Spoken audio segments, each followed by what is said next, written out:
We actually met in campus. We were just classmates, until the end of third year, fourth year, beginning fourth year. Beginning fourth year. Fourth year. Yeah. That's when something happened. And we started the journey, our relationship then, and we've worked now for more than 9 years. The whole scenario with income, influences a lot of things that you do. Interestingly, as soon as I paid my diary, I also resigned from work. Resigning from that job meant that my income would be quite reduced, and the responsibilities of the wedding and everybody else. So that really came in as an influence on the kind of wedding we would think about. we kind of just mobilized a few of our friends who would, the usual meetings in town, and friends coming over to, chat and mobilize some resources. One of my elder brother is in the US, so when I was getting married, he was like, "What do you want me to do for your wedding?" And I thought, okay, the gown. So he did the gown, and then we had the resources that we raised. Now we used that to pay for the other services. Yeah. But the friends and family were so supportive. We got cars. Whoever had a car would bring in their car. Yes. Our parents also tried and raised their own transport. To the city. They bought us chairs. Yeah. We didn't have any chairs. Our parents, they contributed. So it was more of the parents and little income we had, and really friends. We literally moved with the presents that we got from the wedding, from the seats to cups to everything.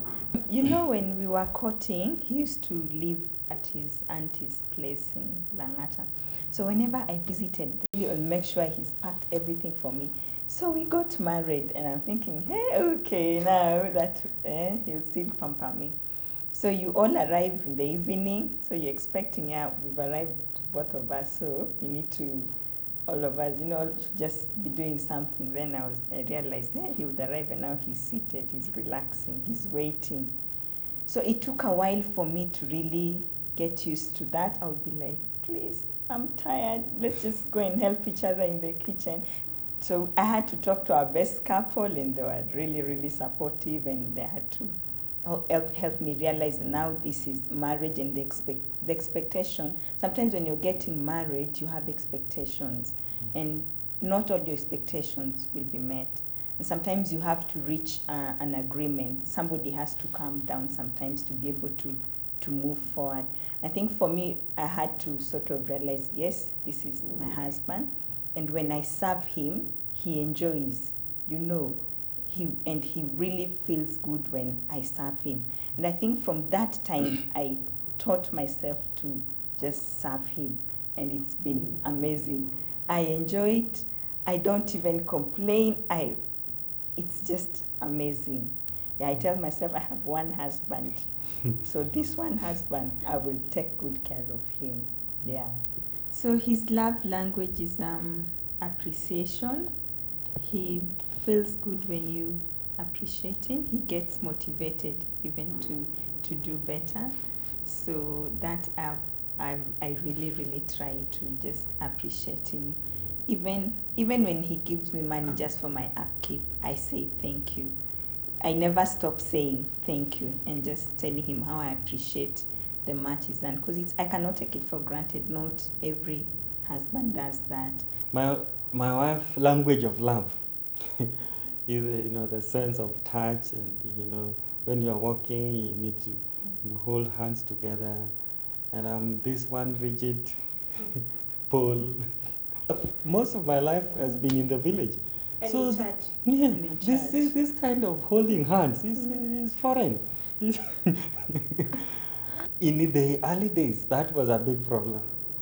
When we go out for a walk in the evening, and I just want to walk beside her, I enjoy your company, but let our hands just be free, and and things like that. So just that's the language, me not fulfilling, her love language was an issue in the early days. The other part of it was time, quality time. Yes, quality time.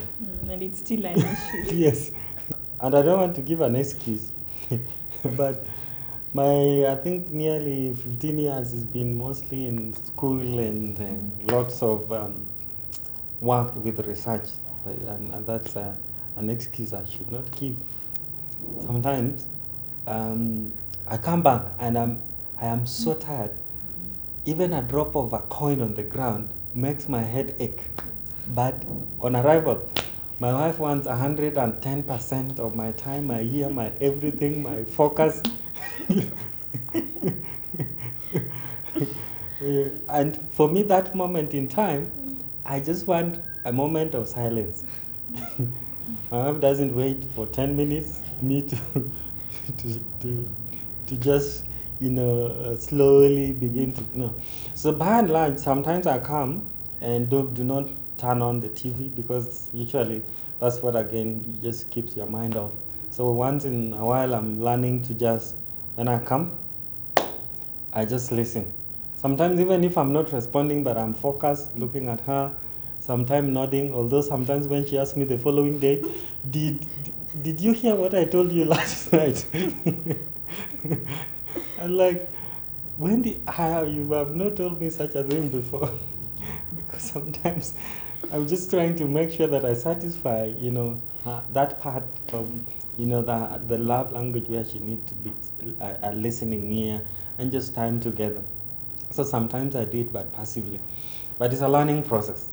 Yeah, sometimes I try to interject and try to, inquire more, and it makes the conversation going, and it makes it fulfilling. At the end of it, it feels nice, and we go to bed happy. Our financial life it's been up and down, up and down. What has kept us going, just even when it's down, we are together. Once you get married and you become a couple, you are actually a team. So everything that you do, you're doing towards the marriage. When we got married and he had to go back and do his master's, that time I was working. So he was on a student stipend. It wasn't much. But this money that I was getting, and he would bring that and he would plan with it. Even that support to family, we would still do the support, but with that little that he had and this that I was getting, and we would plan with it.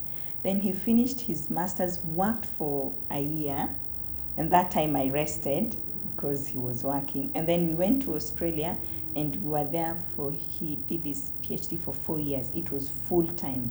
Again, he had to go into full-time study. And now I had to work again, and out there you have to work. It is work. Long hours.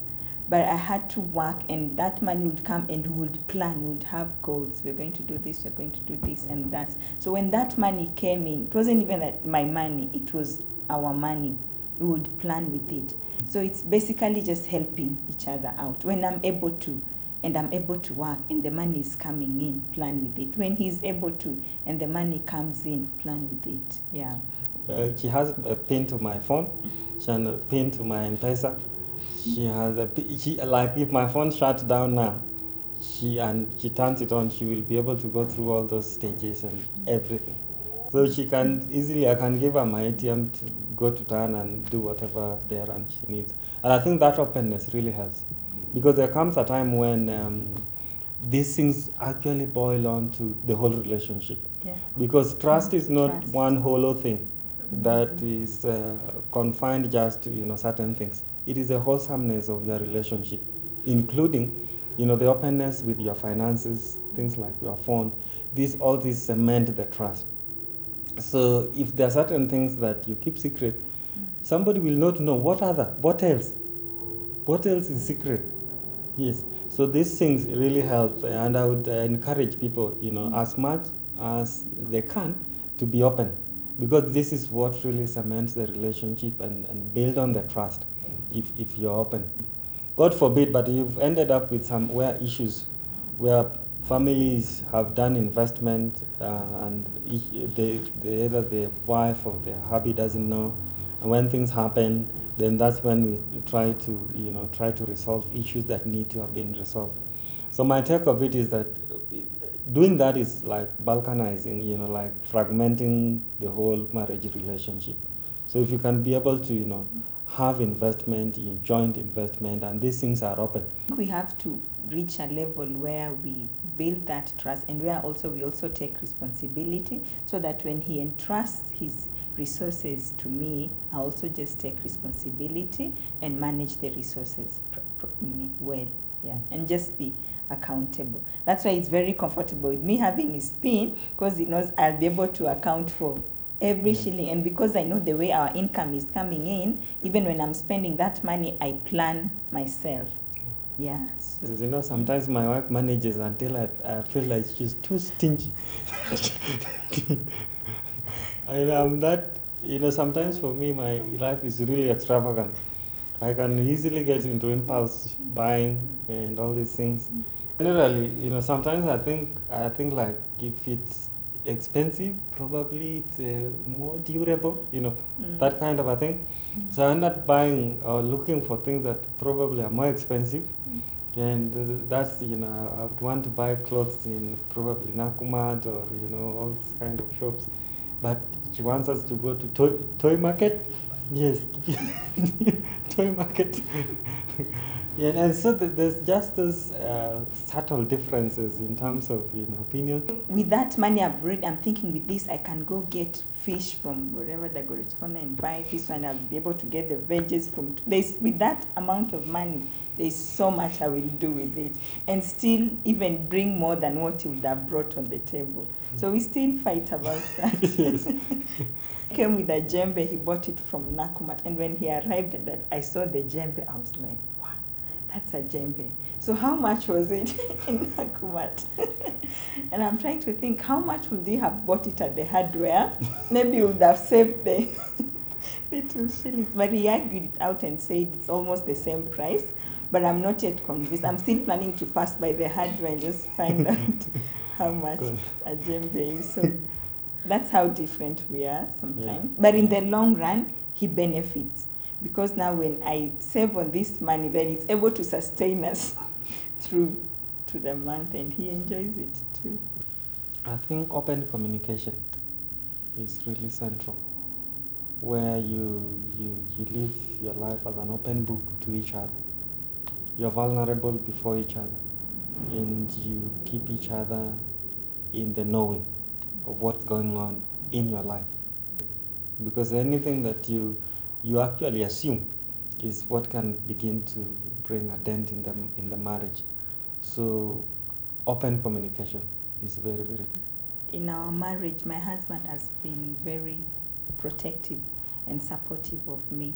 So when we go outside there, I know he'll protect me. He will stand by me. Sometimes, like, I'm not perfect. I have my own weaknesses. But even in those moments of weaknesses, in those moments of mistake, I know if there's somebody I can go to and tell, like today I really blundered. And I know if I tell them, they will not judge me. I will go to my husband. And I know if I tell him this and this happened, he will not judge me. He will defend me. He will protect me.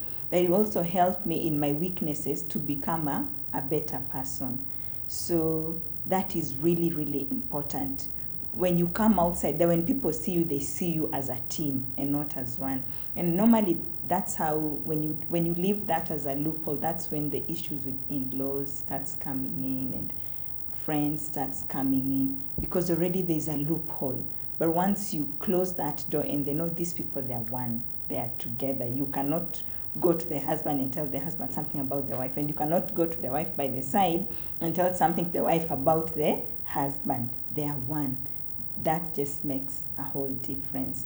And working as a team, so that if we succeed as a team. If we fail as a team.